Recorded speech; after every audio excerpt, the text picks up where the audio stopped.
Cuando alguien recibe un diagnóstico de presión arterial alta, el consejo es casi automático: elimina la sal. Y eso suena razonable, es simple y parece accionable, pero aquí está el problema. Para muchas personas ese consejo es incompleto en el mejor de los casos, y en el peor los lleva en una dirección completamente equivocada. No porque la sal sea irrelevante, no lo es, sino porque la sal es solo una pequeña pieza de un problema mucho más grande. Cuando te enfocas únicamente en el sodio, ignoras los verdaderos factores que provocaron que tu presión subiera en primer lugar. Soy el doctor Fabio Cutrim.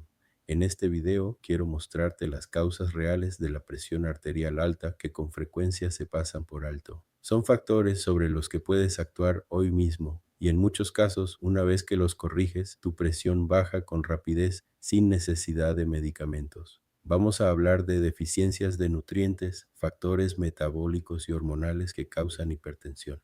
Porque una vez que entiendas estas fuerzas impulsoras que habitualmente se ignoran, comprenderás por qué el consejo genérico de siempre nunca llega a la raíz del problema. Es por eso que tantas personas terminan con una condición crónica y se ven obligadas a tomar medicación a largo plazo. Primero, entendamos por qué enfocarse solo en el sodio es con frecuencia insuficiente o directamente engañoso. El sodio eleva la presión arterial al atraer agua hacia el torrente sanguíneo, lo que aumenta el volumen de sangre y puede elevar la presión dentro de las arterias. Eso es cierto, pero lo que rara vez se explica es lo que ocurre después en un cuerpo sano. Si tus riñones funcionan bien, detectan ese aumento de presión casi de inmediato y en respuesta excretan el exceso de sodio y de agua a través de la orina. A medida que ese volumen extra disminuye, la presión arterial también baja. Este mecanismo funciona extraordinariamente bien en personas sanas. Por eso muchas personas pueden consumir sal o alimentos con alto contenido de sodio sin desarrollar hipertensión.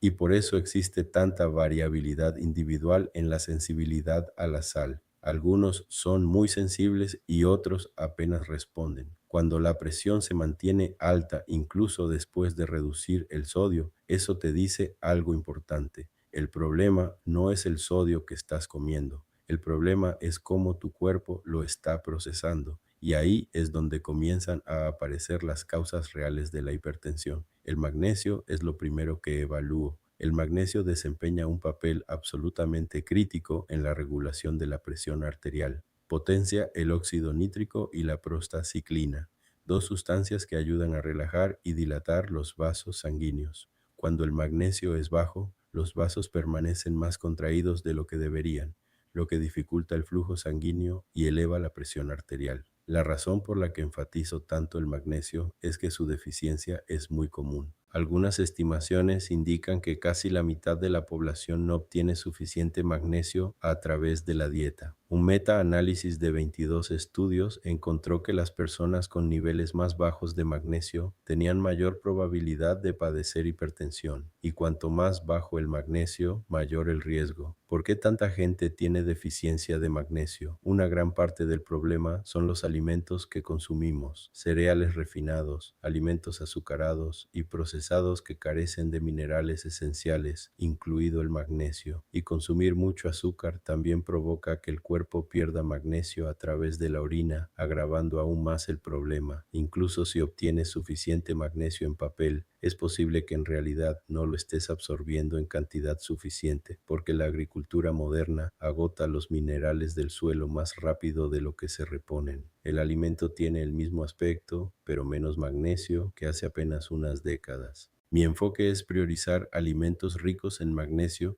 como las verduras de hoja verde, las legumbres, los frutos secos y los lácteos. Pero dado que incluso una buena dieta hoy aporta menos magnesio que antes, muchas personas se beneficiarían de un suplemento. Es algo que definitivamente debes hablar con tu médico si tienes la presión alta. Un metaanálisis reciente de 38 ensayos controlados aleatorizados encontró que la suplementación de magnesio con una dosis mediana de 365 mg diarios durante 12 semanas produjo reducciones pequeñas pero significativas en la presión sistólica y diastólica.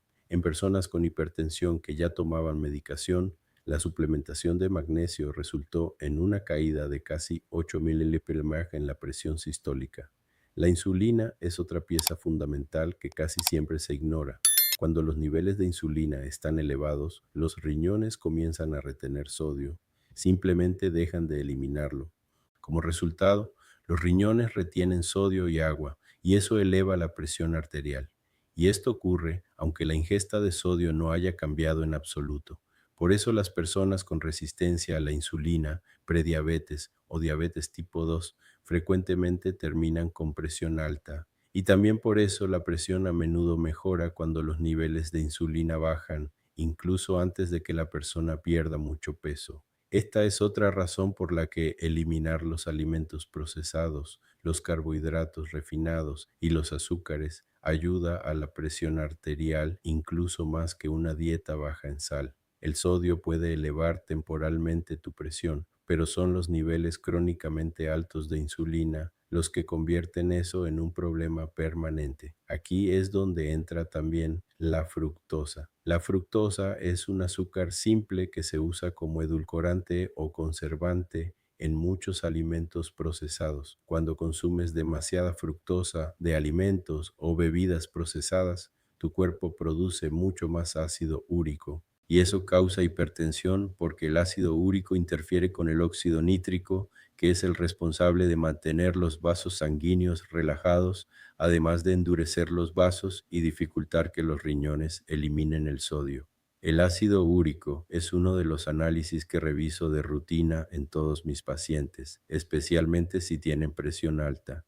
He visto muchos casos en que la presión vuelve a la normalidad simplemente reduciendo la fructosa y bajando el ácido úrico. Si la dieta sola no es suficiente, a veces usamos un medicamento llamado alopurinol, conocido sobre todo para la gota, pero que también puede ayudar con la presión cuando el ácido úrico es la causa.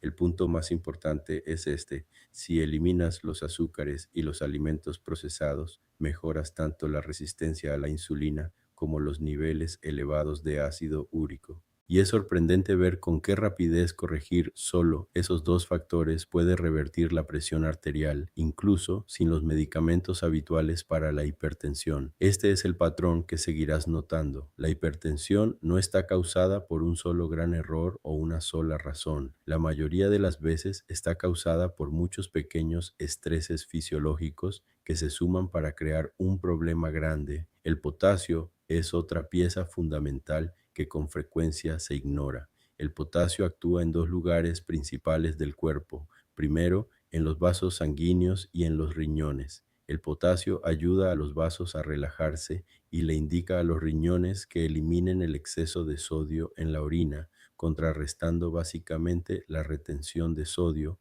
y reduciendo la presión dentro de los vasos. Segundo, el potasio también actúa en el cerebro. Cuando sus niveles aumentan, especialmente en el cerebro y en el líquido cefalorraquídeo, reduce la actividad nerviosa simpática, que es básicamente tu sistema de lucha o huida, el sistema que normalmente eleva la presión en situaciones de estrés. Al calmar esa señal, el potasio ayuda a tranquilizar el sistema nervioso y reduce las hormonas que normalmente elevan la presión arterial. La razón por la que esto importa tanto es que nuestra dieta moderna típica es muy baja en potasio y muy alta en sodio, exactamente lo contrario de lo que favorece una presión saludable. Este desequilibrio por sí solo puede elevar tu presión incluso si el consumo total de sodio no parece tan alto. Y cuando combinas poco potasio con insulina alta, ácido úrico elevado y magnesio bajo, tienes la tormenta perfecta que hace que el cuerpo retenga sodio y mantenga la presión elevada con el tiempo.